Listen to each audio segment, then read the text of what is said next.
Blessings, everyone, and welcome to day 10 of the Ultimate Raw Vegan Bundle. This ain't no joke. We're on the final 2 days, and then that's it. This deal gone. 98% out the window and everything at its regular price.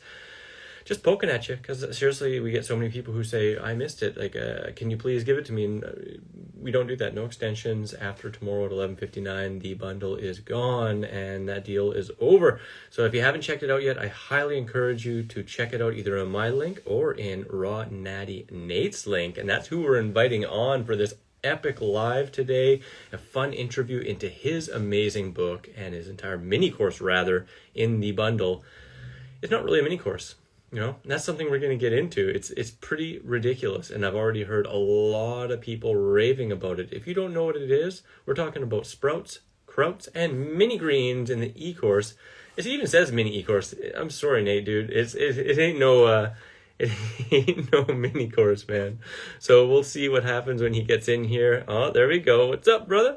And he'll go into his passion for teaching you how to enjoy more greens, more mini greens, more krauts, sprouts, all that fun stuff, and to bring them into your own kitchen, because people use greens and a whole bunch of other things, and I know he's going to have a lot of tips for you. So let's get right into it. Let's see what he has to say. And if you have questions, let me know. What's going on, brother? How you doing? Man, you're looking Cheers, good. bro. What's you that? looking fresh. You're looking fresh. You're looking good. I just got out of the pool. Nice. You know, and then of course I had to take a shower to kind of like wash all the chlorine off, right? It's the only downside to the pool here is it's a chlorinated pool. I really wish, I've asked them several times, can we switch over to like a saltwater pool? Like, you know, come on, that would be so cool. That'd be good. So, usually, I think it requires a different system. Do you wear a mask in the pool or what? You know? No. I don't wear a mask. I actually got one of those swimming caps though, so I could like put all my hair up in it. Oh, nice. That's sweet. Do you wear a beard mask too? Oh yeah, totally. I wrap it with saran wrap real tight. Just keep the mouth hole open. It's like a head condom with some eyes holes in it and like a little mouth hole for some sprouts. I think it would work perfect, man. I think it would work great. That would be great. And you got the glow in the back. I love it. Is that your the lights are sprout stash? The lights are on. They hop on at about 7, so it's 8:30 here a.m. So yeah, 7 a.m. they kick on. You know, and of course, if we had like more area to put them in front of the window, we would just use the window because they grow great with just regular light. Yeah. So, but to get that, you know, evening light, it's nice to have that extra little bit. Yeah, I always tell people, like, you don't have to do this. Like, we're kind of weird and we go crazy with stuff. So, well, I mean, you know, that actually is kind of a theme of this. You guys like put everything into it. Someone could say overachievers, but I think you guys are just excellent and excelling in everything you do. And I was just saying right from the beginning, I don't know if you heard me here, but you know, your mini e-course is definitely not mini. I know. You might want to cross that off and just say like full-blown ultra e-course, because I think I'll get rid of the mini here after the bundle. I know it was supposed to be mini, and then I was like, oh, I should probably put this in there. And I'm like, oh, you know, people could probably really use this too. And yeah, it's definitely not a mini course, that's for sure. No, it's so awesome though. I mean, it's even more value for everyone who's grabbing the bundle here. And you know, I mean, it's funny when we were first talking about it, Lisa and I, about, you know, making e-courses more a part of the bundle. I was doing some research and I was like, you know, most of the research I saw said that like a mini course can be completed in like an hour or two. And she was like, well, I was thinking like 2 or 3 or 4 hours kind of thing. And I was like, all right, you guys can go for it. But it's like I said, I mean, it's ridiculously amazing. I want to go more into that with you. Already probably a big part of the feedback that I've heard is actually from your mini course, and just people really, really stoked to be diving in and growing more greens. And I think that in today's days and times, it's really valid, really important, really uplifting, empowering information to have, you know. So before we get into that, I know I've had you on here a little bit before, but I'd love you to share a little bit of your story, especially since I just had you up front and center on my page, you know, like showing the bigger belly and then going down to the chiseled form you are in now. Yeah, so a little backstory, I guess, is, I grew up eating most of the processed stuff. We were, most families are really busy, so you have just Kraft mac and cheese dinners and, hamburger helper kind of stuff, a lot of stuff out of the box. Really, everything was canned or processed. So And in a good. way, I feel like, very possibly like the baby boomer generation kind of steered away from what their parents did, which was garden and can and that kind of Yeah. stuff. And so, yeah, that was just the lifestyle that we had. The diet that we would have was, really, hot dogs in your macaroni and cheese, hot dogs in your baked beans out of the can, that kind of stuff, right? Yeah. So, yeah, it was later on, just kind of like taking a peek out in the world, like, wow, everybody's getting some form of disease or on some sort of medication or getting cancer. And I'm like, gosh, I guess if we swallow our own saliva for 50 years, we'll probably get cancer because everybody's getting cancer. Yeah. And it wasn't until really like some of the documentaries came out. I got really sick 2011, 2012, like just a really bad flu, in bed for like a week. And that's when I started getting on YouTube, and I found like Fully Raw Christina, Dan the Man, Durian, Ryder, and just really started to kind of binge watch all that stuff. And it was like, wow, this is really, really interesting. And then saw Fat, Sick, and Nearly Dead.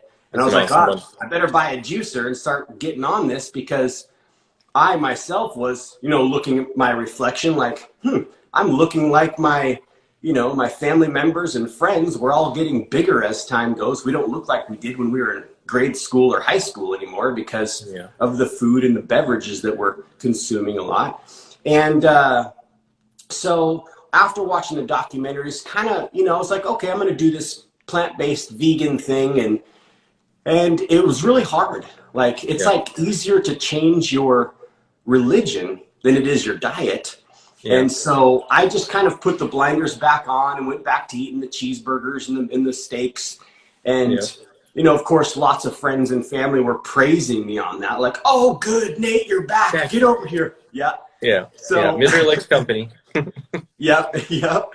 So, and then a few years go by, and, my mom was battling kidney cancer, and she had her one kidney removed, and she got cancer again in her other kidney.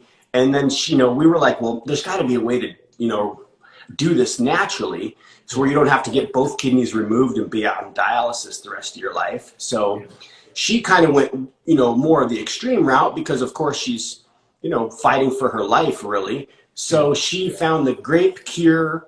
And, we sent her to Gerson, and she went through a lot of different protocols. She followed, Gerson for like a good solid 10 months, didn't see much. But it wasn't until she started to really just get on that grape cure. And I think it was the Master Fast system, which was like grape juice and lemon, but pretty extreme. And I had told her, I was like, when you find the cure, because she's like, I'm already cured, I just have to do the work. And I'm like, that's such a great attitude. I was like, well, when you find the cure, I'm going to adopt what you're doing, because my biological had, he's passed away from CHF, congestive heart failure, and all their, family members are getting different cancers. And I'm like, well, I'm probably heading down the same road, so I should adopt what you're doing. Yeah. But what she was doing was so hardcore, I was like, I don't know if I want to do this. I don't know if that's worth it. I think I'd rather just be fat, sick, and nearly dead. Right. So I, when I was vegan, like I went back. I at that point, I'd made the ethical connection and was like, okay, I don't want to vote for these, things anymore. So I'm not going to ingest these kinds of things. But 8 months had gone by. She had reversed her kidney cancer, and I still hadn't made the switch to raw. But I was vegan, eating different transitional foods, all the mock meats and cheeses and all the fun stuff, right? And, friends of mine are like, hey, Nate, you're vegan. Aren't you supposed to be healthy? That's got to be less healthy than my sausage and cheese, this day of cheese and, Guardian sausage. Yeah. And I was like, well, it may be, but, there's no animals in it. So that's what I'm all about, right? Yeah. So it wasn't until, I think it was 20, well, I guess it was the summer, it was the winter of 2017.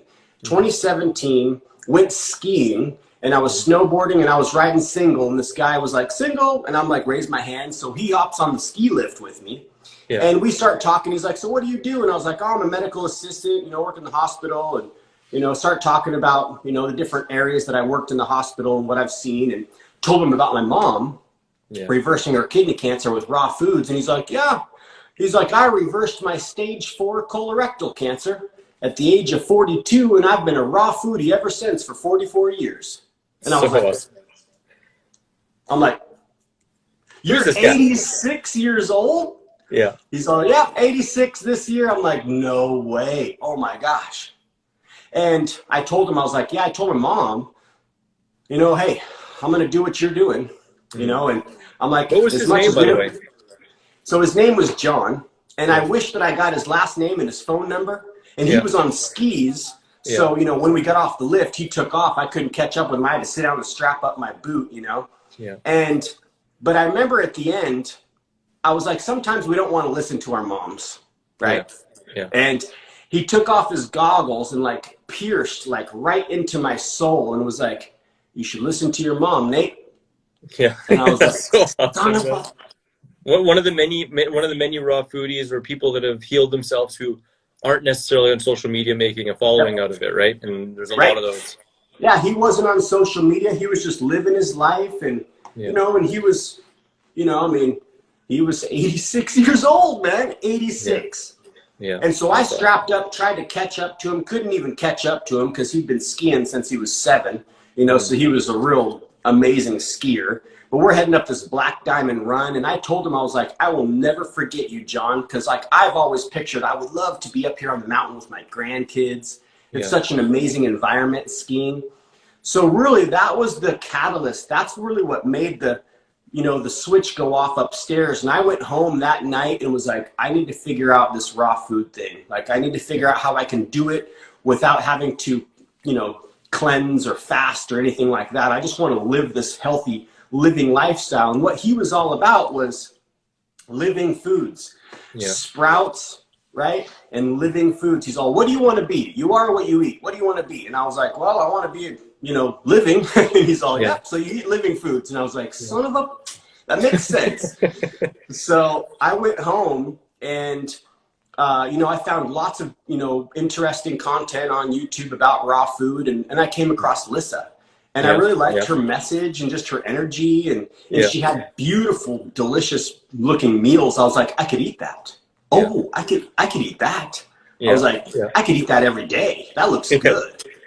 And, of course, I've always loved fruit, and we never really had the fruit kind of fear growing up. My mom would be like, if you're hungry, have some fruit. And, we're like, man, I don't want no fruit. I want some chips. Exactly. Yeah. So, man, I bought her book February 2017 and started on the raw meal plan, her volume 1 meal plan. And I stuck with it for, the rest of that year, 7 months, and then of course, just by default, my body dropped all kinds of weight. I wasn't all inflamed and, and of course there were a lot of people that thought I was on methamphetamines or some kind of drug. They're like, what are you doing? And I'm like, I'm just eating watermelon and eating salads, man. It's so good. Nice cream, So that's really that's kind of, in a nutshell, my story. And Jack Albright from Raw Tropical Living was at Woodstock. And that's when I first met you, 2017. And the person I wanted to connect with the most was Jack, because I knew Jack was friends with Melissa.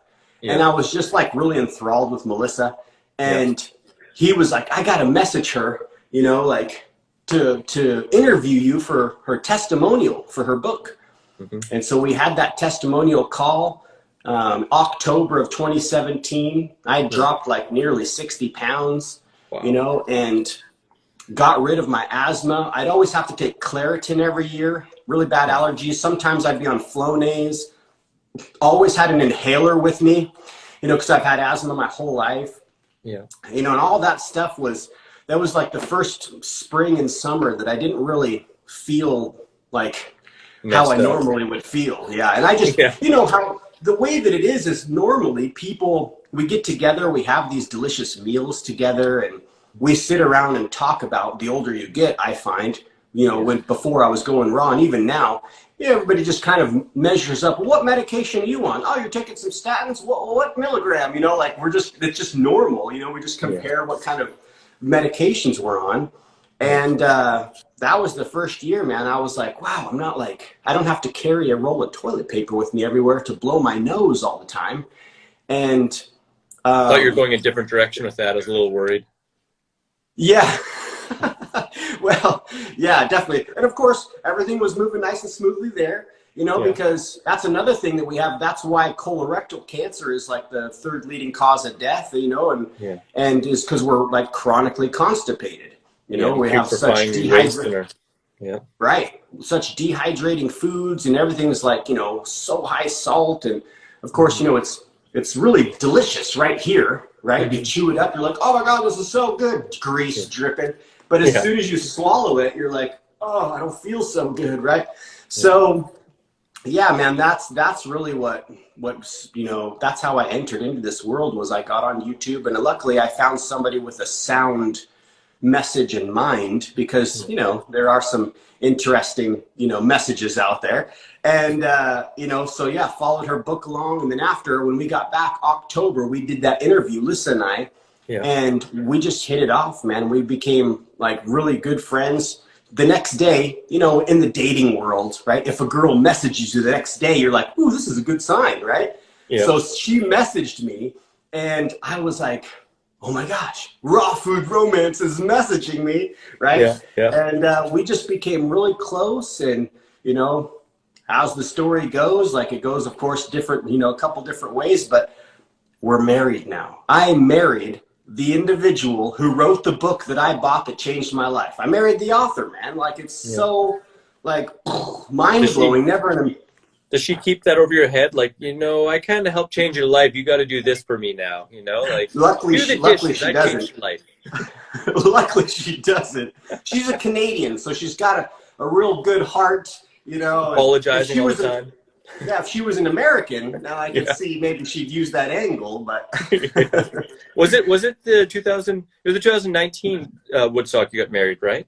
Yeah, proposed to her in 2018 at the Woodstock. And then we're like, you know, maybe we should just get married at Woodstock, because it's like really kind of our family in a way.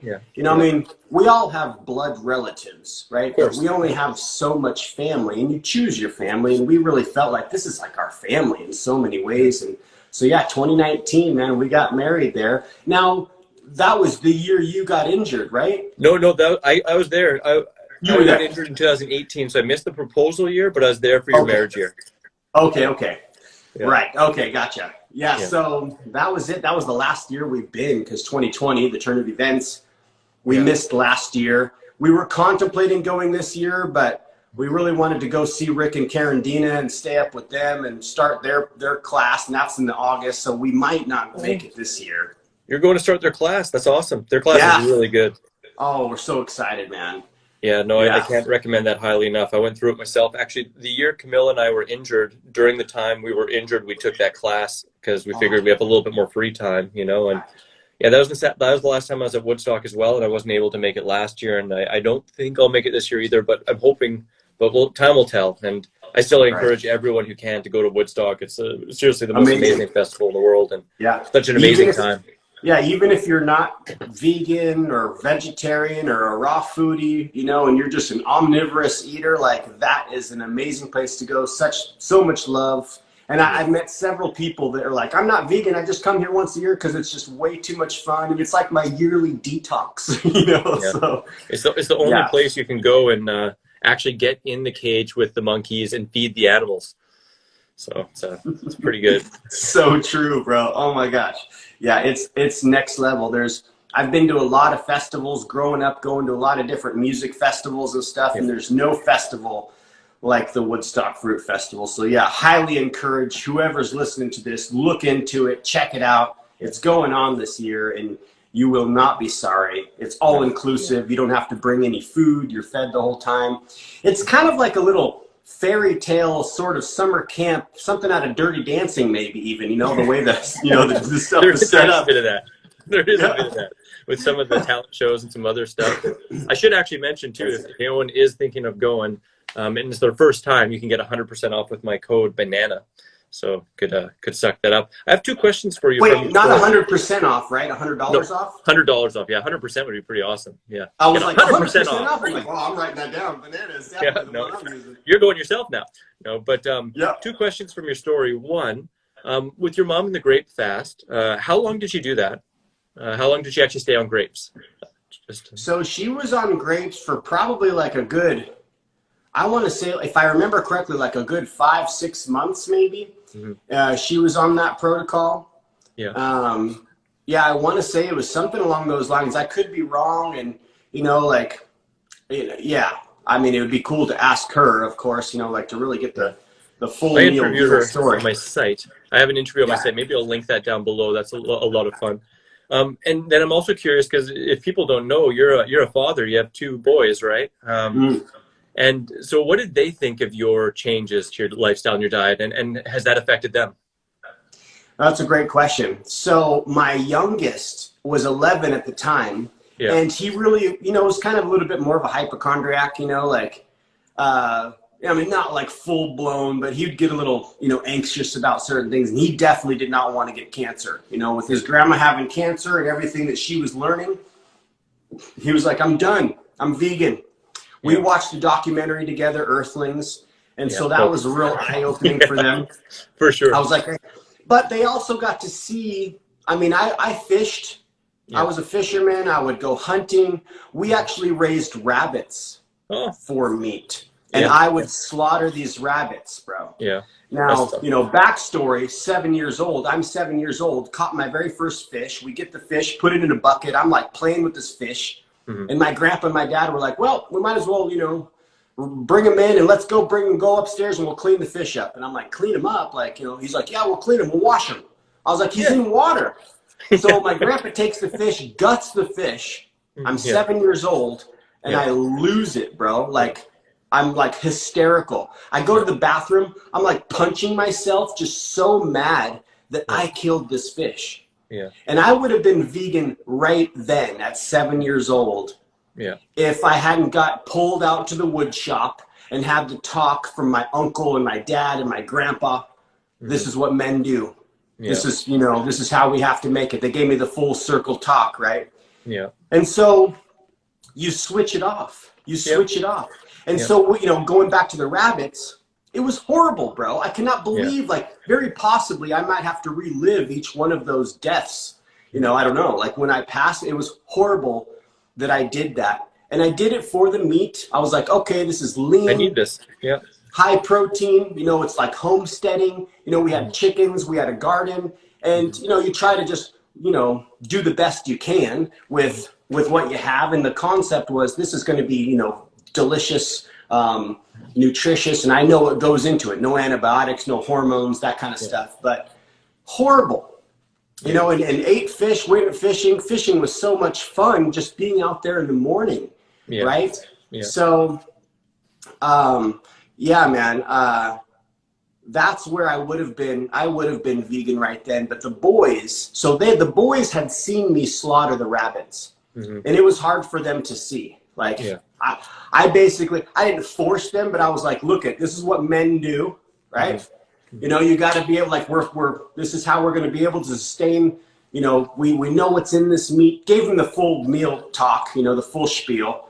But so when they watched Earthlings, I think we were all affected because when we go to the supermarket, these are the kinds of products that we're, buying into is what these animals go through. They're not backyard raised, and even if they are backyard raised, no animal wants to die, right?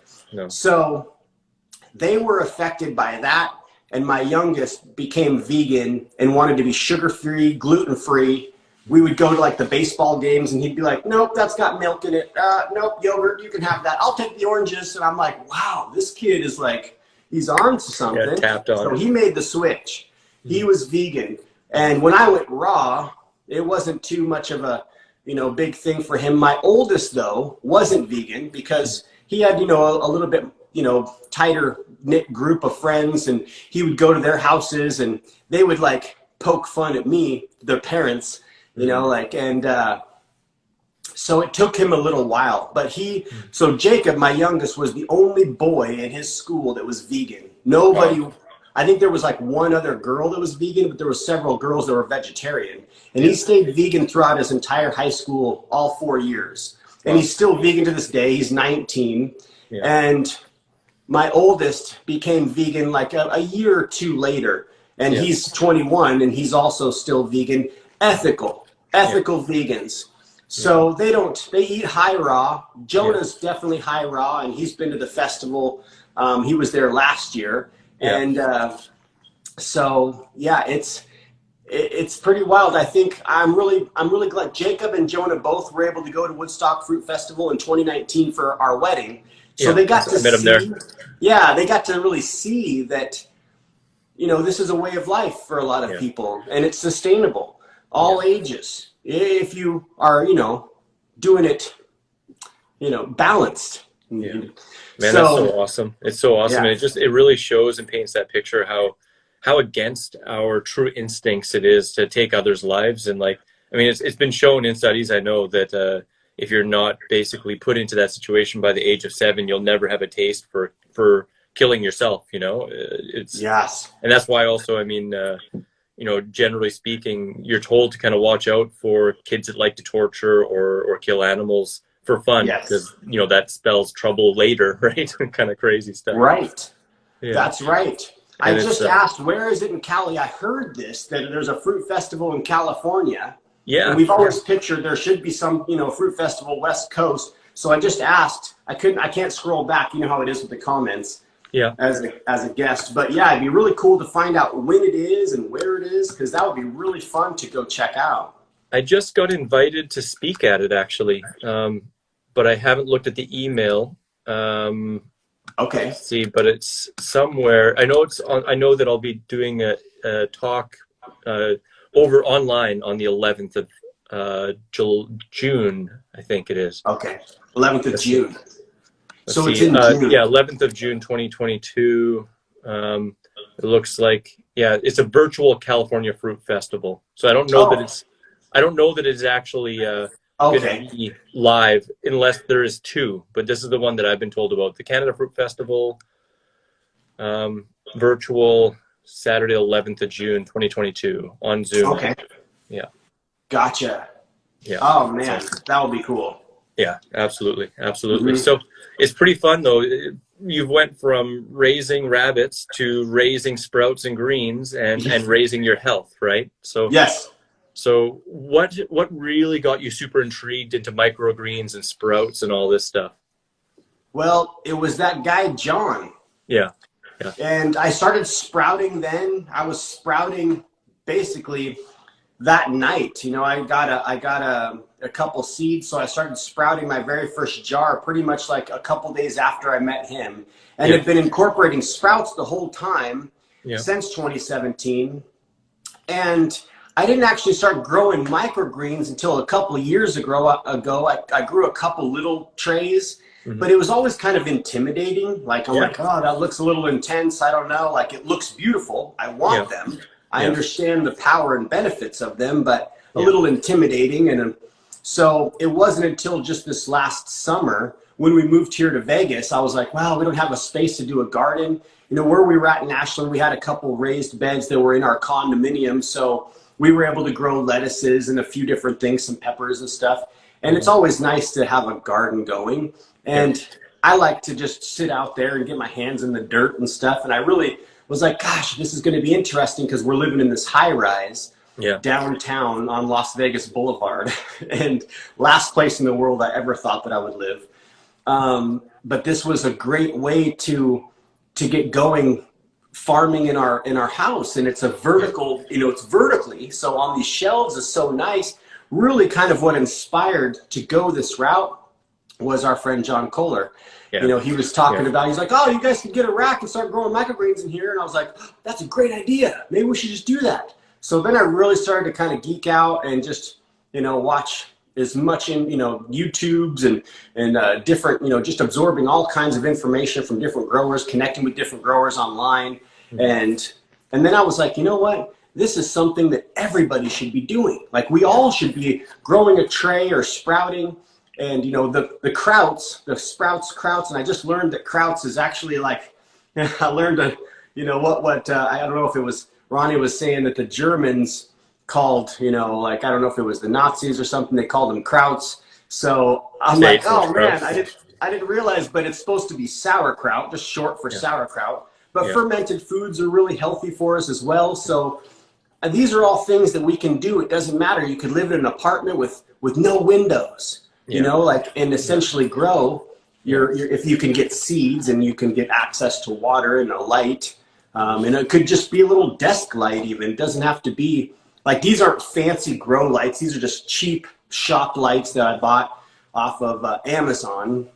So it's amazing. And that's where I was like, man, I need to offer something for this bundle because I want to be a part of it. And when we were talking about doing the mini courses, I was like, oh, maybe I'll put together a little mini course. And then it just starts pouring out. I'm like, oh my gosh, maybe I'll just keep it going. Sprouting. It just started into a full-on course. Yeah, exactly, man. Like I can make some microgreens, but they just turn into full-on greens. So for people that don't know, what is the difference between sprouts and microgreens?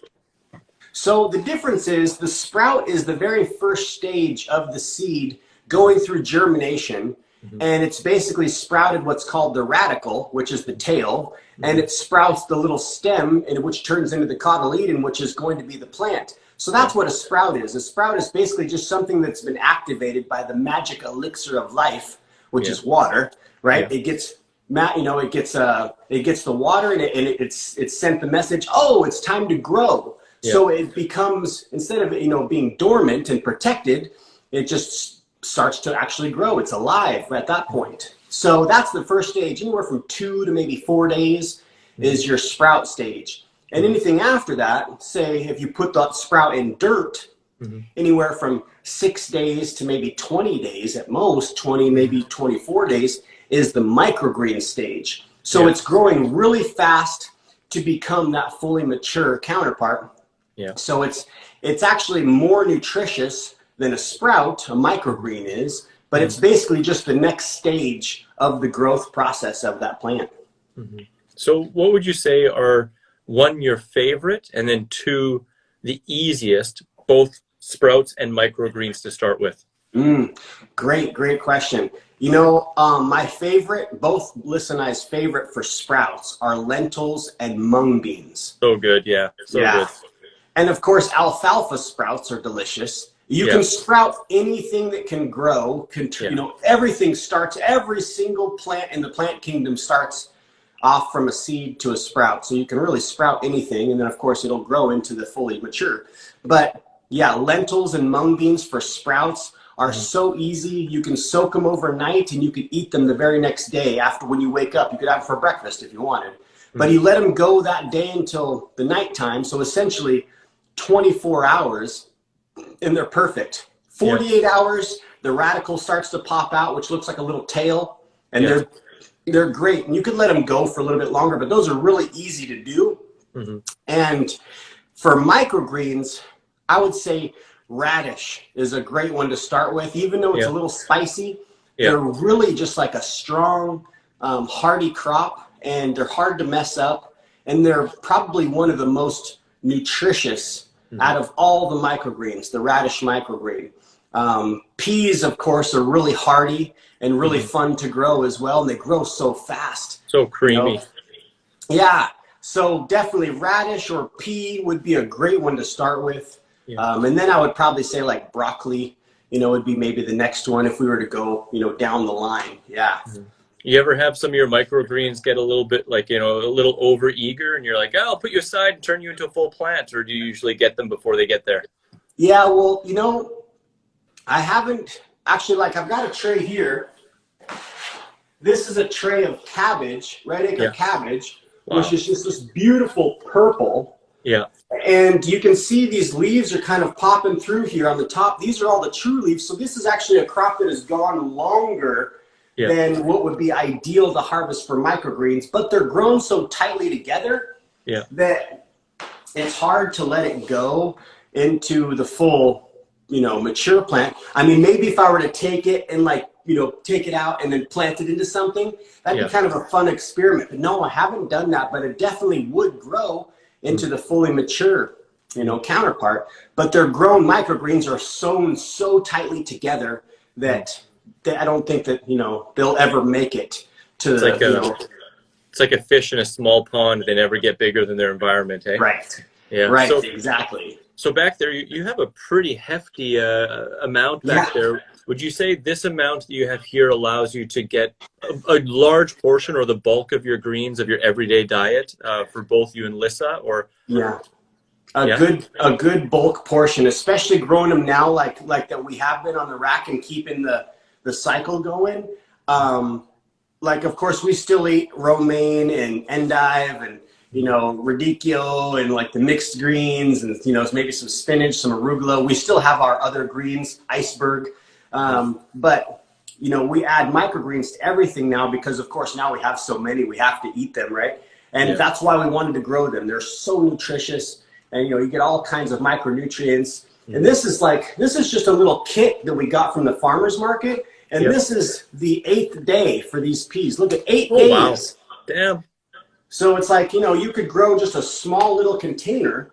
Right, and then there's some sunflower here next to them, which the sunflower could probably go another couple days, but we could harvest these peas probably tomorrow. They're going to start getting the little tendrils coming off, and that's like the perfect time to harvest them. But that's what's so fun about these things is they grow so fast. And you know how our attention span is so short these days, right? Yeah. It's nice because you're getting to harvest these in a couple days as opposed to, say, growing a garden. Yeah. You're waiting a full season to harvest, right, what you're going for. But the whole point in us really building this rack was to be able to save money, for one, because we were dropping probably $40 to $50 every weekend. And I was like kind of jonesing for more. I'm like, I want to spend $50 just for me on Saturday at the farmer's market. And, that's not be $100 a weekend if we were both, because, this, for how much we eat as a raw foodie, this is not very much. This is essentially goes into one salad, and it takes 8 days to grow that. So we're like, let's just buy the big trays and let's just go hardcore with this. And so now, we've been able to add so much. Like, we're putting 6 different varieties of microgreens in one salad. Maybe 2 different varieties of sprouts, maybe a little tiny sauerkraut, a spoonful of sauerkraut on there. And if you go downtown, especially here in Las Vegas, it would probably be like a $60 to $80 salad that we're eating. So you wouldn't be able to find it. I doubt you would be able to find it, right? Like, we've searched the volume, but not the quality and freshness. And so with that, with certain of them, taking say 8 days to mature, and like you said, others could take longer. What does your schedule look like for them? Like, do you actually have like a schedule? You check it off and you go, okay, every this amount of times I'm going to replant this, or do you kind of like produce, just kind of check it out every day and then just act accordingly? Like, how do you manage yours? Yeah, exactly. We do it just like that, the produce thing. So we just harvested up a bunch of trays the other day, so now we have stuff to eat for the next week. And it's like 10 days basically for the peas. And so we'll definitely eat those peas within the 10 days. So I start another tray the day of the harvest, basically. Oh, there we go. Just keep it going like that. Like, we're not doing it for our business, for like a business or anything. No. Of course, if we had a business, we would be way more regimented on a schedule. But, I'm looking around. I'll look around like, we're getting a little low on this. I better start this because it's going to take 10 days. Most of the crops take about 10 days. Some things like cilantro or something like that may take 15 to really, like, I haven't had a harvest in 15 days. It's been more like 17 to 20 days. That's like the longest crop. But just kind of looking around, like, and then, maybe it's lacking some color. So I'll get some beets or some amaranth going, to get some more like vibrant color in there rather than just have it all green. But that's how we do it. Just like checking it out. And, once you start to realize like how much you're eating, for us, say it's like, okay, as soon as we harvest, get another tray going, or maybe even 2 days before the harvest. So that way, in that 8 days, we finished the peas, but now we're ready to harvest more peas. So we always have peas or sunflowers or broccoli, that is fresh. And of course, what's cool when you grow them yourself, say like this here, I could just take and just cut a few off and put them in my salad and then leave the rest on the windowsill or on the rack or whatever. So it's still alive, it's still growing, and you can just kind of cut what you need when you need it. That's another really fun part too. So do you have the actual microgreens, like do you have different stages in different parts of your house, or is it all contained on this rack? Like do you have soaking underneath there, or is it somewhere else? So it's all here, and what we have is the germination happening in the closet. Let's actually check. Yeah, let's check that out. And all this, of course, is explained in the mini course, right? Available in your link and mine. Everything is, yes, everything is gone through in massive detail in the e-course. So check this out here. This is our closet. Yep. So we've got some sunflowers and some peas that are in germination, and we can see we have weight stones on top to weight them down, which really helps the root to dig into the soil. Yeah. But right here, look, we're going to pull these out today on the grow along. We started these 4 days ago. These are some Amaranth. Ooh, look, they're so beautiful. And they're just starting to kind of peek out. It's lifting that tray up. So we keep everything in the closet for the germination, which we could germinate down on this rack here. Yeah. But then after germination, we just put them on this rack. Wow. So, and then That's here we've amazing. got our garlic chives. Oh, it's Look the at garlic these chives. things. Those are so good. Oh my gosh, they are so delicious. So delicious. So yeah, I mean, I wanted to put the course together to make it to where anybody could not know one single thing about growing microgreens or sprouting seeds or how to ferment, cabbage into sauerkraut or make kimchi or ferment carrots. We're actually going to ferment. I wanted to ferment some carrots today because we like to keep those going as well. Maybe have a carrot every other day or whatever. We don't need like a grip of ferments. But so what's so cool though is just the empowering feeling of growing some of your own food, in a garden, or maybe you have fruit trees. Your grandma planted a fruit tree and you keep that fruit tree going. And there's there's a feeling there that's different than buying something from the store. Like I still love buying certain microgreens at the farmer's market. We don't buy them from the supermarket anymore, but we have friends that farm or grow microgreens. So when we see them at the farmer's market, we'll grab a couple, containers from them just to help support them, but the whole thing was just like, how can we get more of these into our day-to-day life and not have to be like breaking the bank? Because over here in the States, I know there's certain areas like where Jade's at in Vietnam, you can get them like a big old bag, for like $1. So it's like, $8 or $10 for like 6 ounces, like just a tiny little container, Well, So you're in the desert. You're in the desert, but it's expensive everywhere. I mean, everywhere. Everywhere. And I apologize to interrupt, but what I was just thinking too, and I told people this in my live yesterday, I've heard of people doing what you're doing and with like similar size of equipment and, a couple $100s to start it. Like how much would you say you started your whole kind of kit with? Like really, we probably have, I wanted to put that in the course too. I didn't finish that part. We probably have like maybe $500 worth invested on the trays, the soil, the lights, the rack, the fans, the seeds. Yeah, probably right close to maybe $500 or maybe a bit more than that. So, and of course, off of one rack, I know there's people that are they're replacing their full-time income off of one rack. Yeah. It could be basically your business startup course that you could have one spare room or a closet. And you all of a sudden aren't going to work anymore because every day you're just chilling with your microgreens and loving them up and petting them and giving them out to people for good money, right? It's so cool too because they know what to do. You don't have to do anything. You just give them water a couple times a day, check on them, and then it leaves you the rest of the day to go do other things.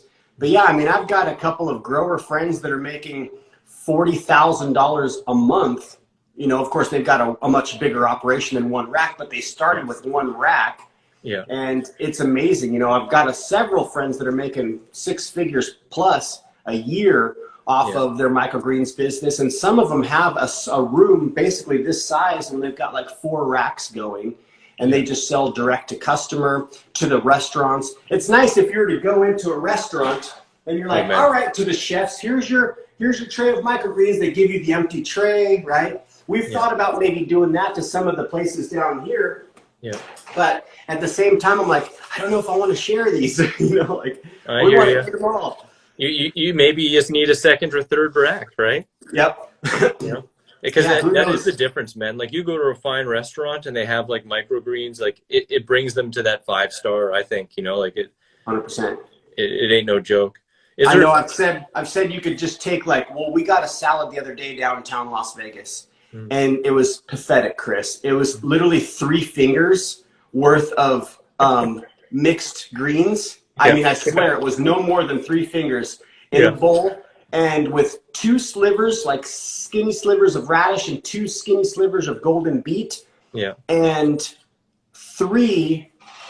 I mean, I swear it was no more. It was exactly 3 pea microgreens on top, and it was like gourmet. It was like $12. Yeah, that sucks. That just straight sucks. That's why low-fat raw gourmet rules, because it's not just like slivers. It's like huge portions. It's like like that's what it's about. People I think have that mixed up because like the traditional super fancy gourmet, it's usually like meats and creams and really calorically rich and multiple courses. So they have those little teeny portions, but when we're making our stuff, we want it to be big, Massive. Yeah. And of course, we went there for the ambiance and just to try the restaurant out. We didn't get a good seat. Like they put us, it was the worst seating that we probably could have got in the whole restaurant. It was like where all the sushi, it was a sushi bar. It was all the sushi coming out, the shit, the servers are putting on the sauce. We're sitting right there. I'm like, this is a bunk place to have a sit. Then, we had this pathetic salad. I'm like, I don't know if we're going to come back here.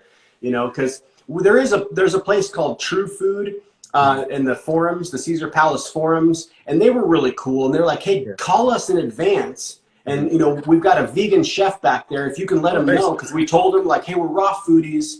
We're on YouTube and here's our account. Like, look at all the stuff that we like to make. We'll promote your place, but can you make us something awesome? And so we went down there and we only gave them like, a few hours notice.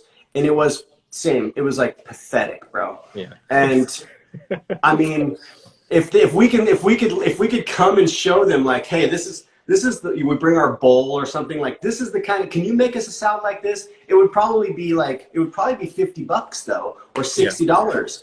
So there is actually the guy who owns the Wynn and Encore hotel and casinos on the Strip. He's actually vegan, and they have a buffet that we were going to go after the bundle, kind of celebrate, and it's $60 a head. It's probably a little bit more than that now, but at least in a buffet, you can eat all you want, right? Yeah, so, I love buffets. Yeah. I love buffets. I just had a vision of you and Lissa opening a restaurant out there, and like it being like a combination of both of your guys' passions and recipes. I could see that going off, and people are way more health aware these days. And when we're talking about Vegas, we ain't talking about, sure, there's the low rollers and the dollar slots, but there's a lot of people, penny slots, but there's a lot of people that are like, they're willing to spend, right? And I mean, $50 a plate, whatever, Right. Yeah. And there has been some pretty good raw restaurants down here in the past, like Vegan Cafe, but all of them have closed down.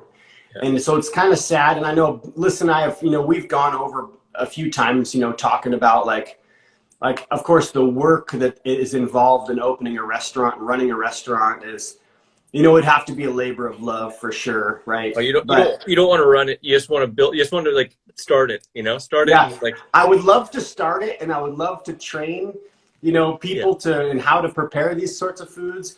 Yeah. One of my dreams, bro, is honestly having drive-through coffee. Yep. We have this place over here on the West Coast called Dutch Bros Coffee.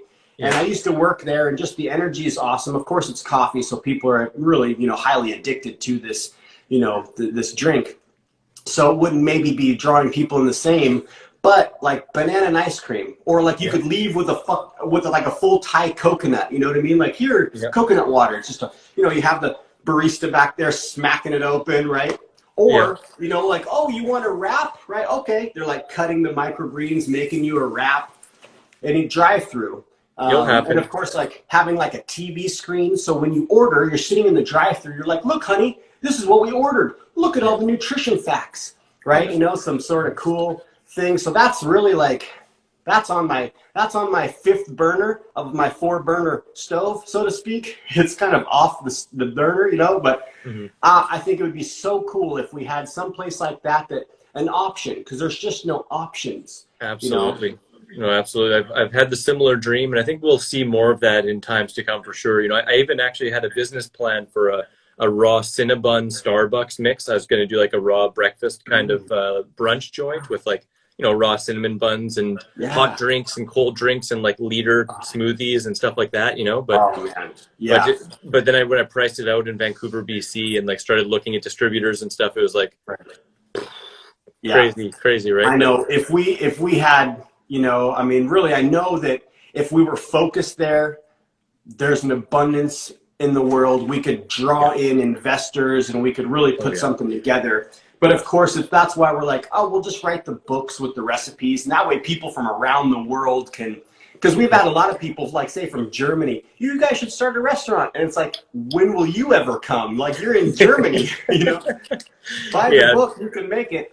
But there's a magic to teaching people to do it, right? There's a magic to teaching people to do it rather than bending your back all day doing it.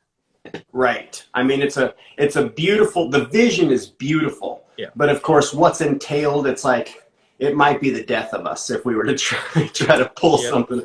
The drive-through thing, I feel like could really be something, especially with banana ice cream, because if we were to, like, you start tapping into these different industries, like the dairy industry, and you're like, oh my gosh. And then of course, what this stuff is actually doing to us, physically, I feel it once, because I was starting to sell banana ice cream at the hospital, and I would sell a batch of banana ice cream for $7. And I actually started to become so busy selling salads and banana ice cream and smoothies even. I'd have people be like, Nate, can I just give you $30 for the week and just serve me a smoothie every day? Yeah. So I'd be making, I quit my job at the hospital to open a catering company for the hospital. Yeah, for the hospital. It was it was just for the people who worked at the hospital. Wow. Man, and I was like, the people were like, they're like, Nate, I would way rather eat your, almond crunch or your, whatever flavor of ice cream that I had, than go to Dairy Queen. And I'm like, yeah, because they understood, because I was trying to educate a bit. I'm like, it's just bananas. Like, you're not getting any milk in there. And taste this. I would put almond butter and some maple syrup and cacao nibs, some cacao powder. So they were getting like a good hit. Yeah. Was the hospital administration trying to get you out of there because you're like, getting patients out of there too quick? It's funny, man. I feel like there definitely was some, even some of the cardiothoracic surgeons that were kind of like raising their eyebrow a little bit, like, what are you doing? Yeah, you're cutting away our future clients here. Yeah, I'm trying to make sure that we have a good nursing staff that's healthy enough to take care of the patients here. Yeah, man, it's tricky.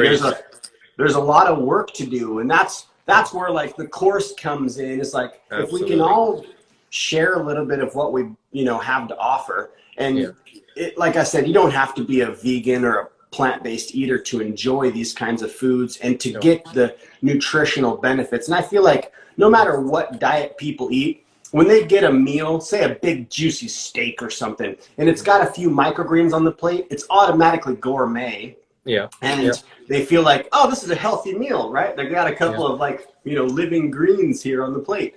Yeah. So and then of course here in Vegas, there's a lot of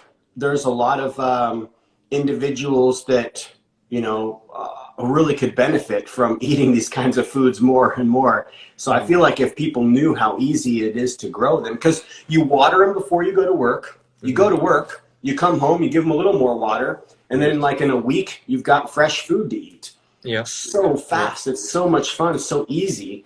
But of course, it's that education, knowing that like how to do it, because in the beginning, I was like, this looks pretty crazy. I don't know. I'll sprout some seeds. That's easy. You can just rinse them, in the couple times a day. It's a good place to start, and that's the beauty of the course too. I'm sure it gives you the beginning stages of like really simple stuff that you could just do on your countertop, all the way to having a multi-level stack here like this. Like I remember I used to actually sprout in little wicker baskets in the windowsill of my shower. And then all I did, I had a shower filter. So every day when I get up to shower, I just, give it a light shower with my shower. Awesome. Put it in a little bowl on the windowsill, and had a couple of That is those, awesome. and boom. So I know there's some really cool bathroom ideas. Sometimes I'll compile pictures. I've actually got a file on my computer of kitchens and bathrooms that just really inspire me. And one of the bathrooms, it's like a living bathroom. There's lots of, plants in the bathroom around the tub and stuff. And that definitely sparks like an idea of like, oh my gosh, how cool would that be? You're just like, you might as well, right? You've got the clean water. You're just like, you're showering, you're singing to your plants. And of course, what's cool is, the plants are alive, but they don't have the central nervous system like an animal does. So they can't necessarily feel the pain that we very possible. I read The Secret Life of Plants. So of course, there's like arguments there, like maybe they can, but we can't hear them. But either way, it's a lot better than eating, say, some piece of an animal. Absolutely. So is there any of the microgreens or sprouts that you can harvest and then they grow again? That's a great question, Chris. These garlic chives, I actually cut them right down to the tray level the other day, and they've actually grown back. Here, I'll grab them. Nice. They've actually grown back. It's hard to even see where I did it. I did it right here. Yep. So right here, I cut a few, and they've grown right back, just like grass. That's so awesome. So not all microgreens do that, though. So this is the only crop that I have cut and just see if it'll grow. I was thinking about doing it with this little tray of peas and to see if the peas will come back. But for the other ones, cutting them down so low, it's interesting. That's just one of those experiments because I haven't actually left them. Like as soon as I harvest them, I'll clean the tray, and take the soil and give it to John for his garden. And, nice. Yeah, but I was really surprised watching those chives come back. I was like, wow, look at these things are growing. So are there any microgreens or other mediums you can grow in without soil? Yeah, that's a great question as well, bro. So in the course, I did a segment about the different mediums that you can use. Yeah. So you can use, so with the growth without soil is what's called hydroponic, right? So growing hydroponically is another way that you can grow. But I will say this, growing side by side, what's cool about the course is I'm going to be able to add more content to it because I want to do some side by side growth so people can see what it's like to grow on different mediums. And there's no comparison to how plants grow in soil. No comparison. But you definitely can. Like there's this hydroponic system that we got from City Hydro, and there's these cocoa core mats. And somebody asked a question like, what seeds grow good hydroponically? And I was like, oh, that's a great idea for another video to put into the course because there are some seeds that really grow great on these hydro mats, but there's certain seeds that don't do real well because maybe they need to be buried, and they, like say peas and sunflowers, they dry out. I can't get them to grow on here very well. And these are also kind of spendier, 60 cents for this one, to where I can fill a whole tray of soil, say like cocoa core soil, it's like 20 cents, right? Wow. But there's other mediums too. I've got it like under my, I know you've got to go here not too long from now as well. You're getting on with Lissa, aren't you? I just noticed the time. Yeah, 19, Yep. So, but there are several different mediums you can use. You can grow on hemp, jute, burlap. Heck, I'm actually going to order a piece of stainless steel mesh screen. And I think that's going to be a great one to grow on because we'll be able to grow radish and broccoli, and you don't have to have soil. There's a lot of crops that just grow great without soil.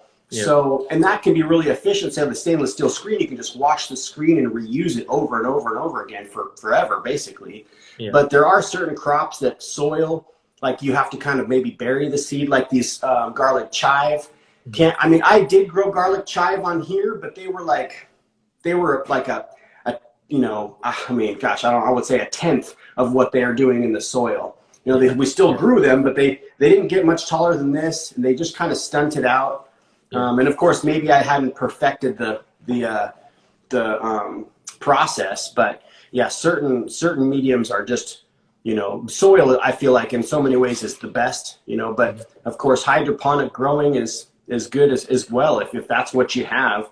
And maybe people could go to like their local coffee shop and get those burlap bags that the beans go in, and you could just cut those up, squares, wash the burlap real good to get all the coffee, and because that's not going to be real good for your growth.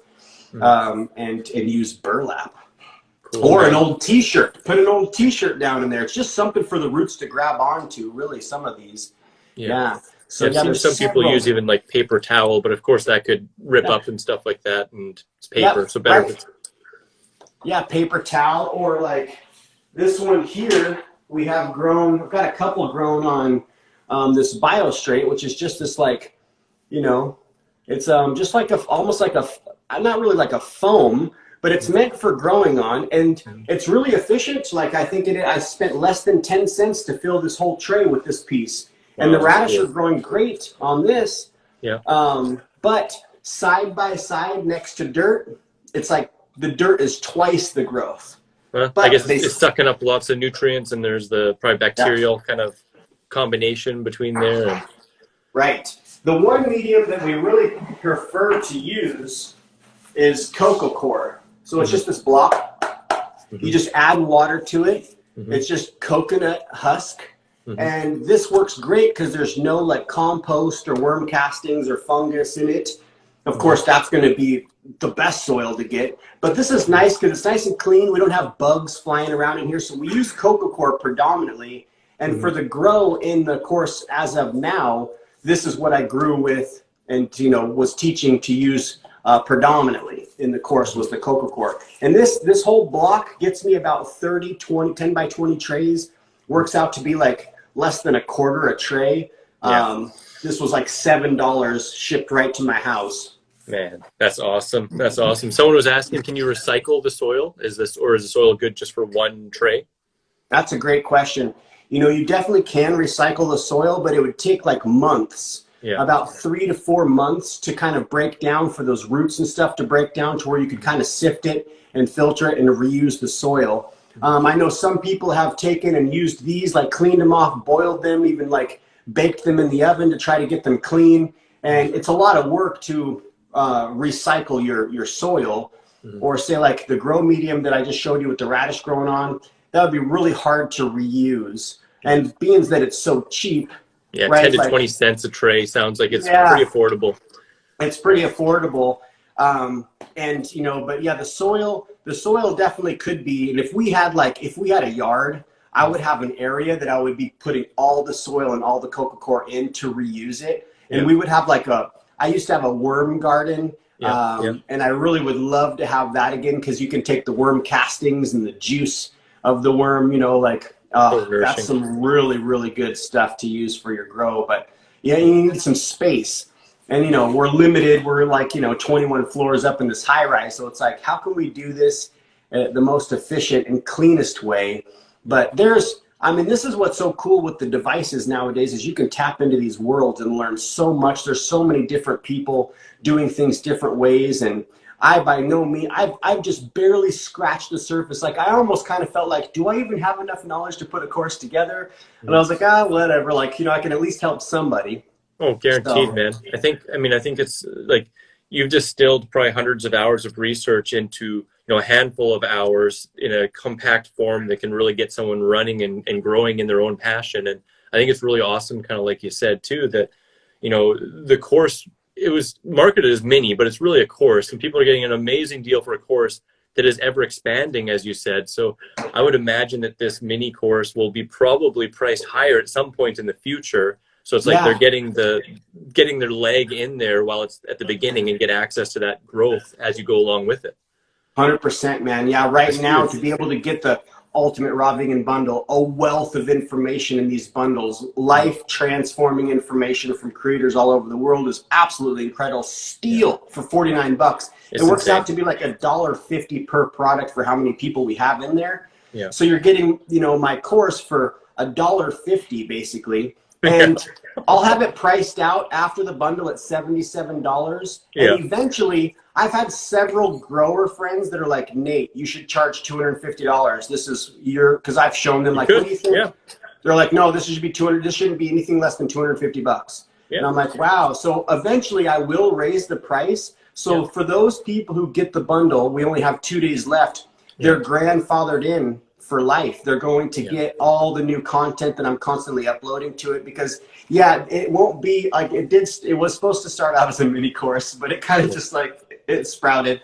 To the benefit of everyone, man. To the benefit of everyone. And if you haven't already thought of this, which I'm guessing you have, but if you have like shelves and the trays and all that, like Amazon links and other links and affiliate links, like. Yeah, I've got the links. I put a full list together of everything that we use, as well as even in the kitchen for like, like our food processor and our spatulas. We've got a full list, so everything's linked, so we can get like, a few pennies off of in there. Yeah, a little bit. But it's nice for me personally, when I would go to a site and I would, consume the content that the person's creating, I'm like, I want those fans. And I'm like, I want to buy them from their link because I want to support them. So it makes it nice just to have a one-click thing. So I put together, the PDF is in every single video, at the end of every video down below, that leads you to that list. So anything that we're using, you can get anything that I have, in that list, or anything, not that I have, but definitely works out great. And like, Lissa was saying too, she's like, because I was having a little like reservations, like, and this hopefully can inspire some other people. Maybe our limiting self-beliefs come in, right? Because 95% of our day we're operating subconsciously, and 70% of those thoughts are negative and redundant and limiting. But she's like, you're organizing information, and that's what it's all about. Like you're taking the time to organize this information and put it in a place. And I actually had somebody say that, like, oh, this is so great. I don't have to watch hundreds of YouTubes. Exactly. I can just follow along the course. So I'm like, oh, this is really cool. So hopefully other people out there, maybe you're watching this later after the bundle or whatever, like that is it. It's just, we can all really like sort of reiterate information that we learned, and it can help somebody more efficiently than having to go. Because I've spent like, I don't know, a couple of years, like not every day, but I watch a lot of content on growing and so to be able to put this together, to hopefully, really the whole concept was like, you could come in not knowing anything, buy a few things, and come out like a pro, and of course that was what the grow along was all about too, is to show people like, look, it's not hard at all. Just throw some seeds in the dirt, give them some water, blow some kisses on them, and they're going to do their thing. I love it, brother. I love it. So somebody's asking, please comment on how raw food helped your asthma. Well, I don't necessarily know the scientific things that went down and how it did work with my asthma, but asthma is basically like a muscle spasm, right? And different inflammation. I've had that since I was a child. And I think that very possibly because I started to just, ingest food that was designed by Mother Nature for humans, right? Like these are gifts from Mother Nature. Mother Nature knows best. I stopped eating the processed foods that were, gunking me up, because there's a lot of really fun foods out there. I mean, like, I loved Taco Bell, and Carl's Jr. and Kentucky Fried Chicken. These kinds of things just aren't necessarily the best for us. I should dig into that. I don't necessarily know how to break it down and articulate it in a way to where maybe it would inspire someone, the person asking the question. But whatever the case is, I ate raw food. Because even before I went raw, I still had allergies. I still had my asthma. I would wheeze. If I did like some kind of like, vigorous exercise or go hiking, anytime I would go dirt biking or mountain biking, I always had my inhaler with me, because the feeling of like, having your breath constricted is scary. Yeah. After going raw though, I don't know what it is, man. Like all I can think is Mother Nature designed food best for us. And when you start ingesting her gifts, her food, then really good things happen. And not to say that everybody's asthma will go away if they eat raw, but I would imagine that it's going to help. It's going to help regardless. I've heard and seen it happen lots. And I think it is inflammation based, but I'd say research even more on that. That's awesome. Well, brother, it's always a pleasure. I hope to one day be in your kitchen or meet somewhere and have a nice 5-star super sprout rich salad and also just bro down. But I love awesome it. We wait for that day, bro. You know, you're always welcome. You know, there's some really good places right around near us. So if you and Camilla ever get to Vegas, of course, my heart would hurt if you didn't look us up, but I know you would. You I would know for sure. Together. Yeah, that'd be like the reason we're going there. So but get to Vegas, bro. If you come out to Sweden or yeah, Vegas is amazing. Thanks so much, Chris. Thanks so much, and for all the work you do. And this has been such a fun thing to be a part of, and hopefully, hopefully others who are, maybe listening in or whatever, and they haven't got the bundle, they go get it, because you cannot go wrong. I would have paid $200 without a bat of an eye when I first was trying to dive into this raw food world. I wouldn't have even thought twice. And we spend, the health industry is $1 billion, $1 trillion industry. $49 is like chump change in a lot of ways. Yeah, for all you get, absolutely, man. Well, love you, brother. Blessed by you, and everyone's blessed by you and everything you're bringing. And I'll be talking to you soon, hopefully. All right, man. We're on the back end a little bit. Have a good one. We'll see you. I'm gonna hear you. You're going in the kitchen here pretty soon, so have a blast. Thank you, brother. I'm gonna pump out a mailing list and then jump in the kitchen. So I'll be there really quick. Awesome. All right, man. Love you. Brother. Bye, guys. See you guys. Thanks so much. Check out the Ultimate Raw Vegan Bundle. It's only here till April 11th. Ooh, don't forget to check out my raw recipes playlist in the top left, the video just for you in the top right, subscribe for more videos in the bottom right, and get your 3 free ebooks in the bottom left. Grab your free raw recipe app, available on iPhone and Android, with over 100 free raw recipes, common fruit and vegetable calorie breakdown, frickin' raw, some food combining chart, shopping cart function, and so much more.